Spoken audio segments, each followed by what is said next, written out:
Hi every one. ഇന്ന് തോട്ടത്തിലിറങ്ങിയപ്പോൾ കണ്ടുപിടിച്ച ആൾക്കാരെയാണ് ഈ കാണിക്കുന്നത്. ഒരു മത്തനുണ്ട്, രണ്ട് തക്കാളിയുണ്ട്, കുഞ്ഞു തക്കാളി 2 ഉണ്ട്.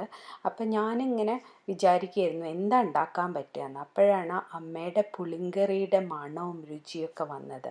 അപ്പം നമുക്കിന്ന് എങ്ങനെയാണ് പുളിങ്കറി ഉണ്ടാക്കണമെന്ന് നോക്കാം. അതിന് കുറേ സാധനങ്ങളൊന്നും, കുറേ മസാലകളൊന്നും വേണ്ട. ഒരു മുളക് പൊടി, കായപ്പൊടി, മഞ്ഞൾപ്പൊടി, ഉപ്പ്, അത്രയാണ് വേണ്ടത്. പിന്നെ നമുക്ക് പുളി വേണം. പുളി ഞാൻ തിളച്ച വെള്ളത്തിലിട്ട് വെച്ചിട്ടുണ്ട്.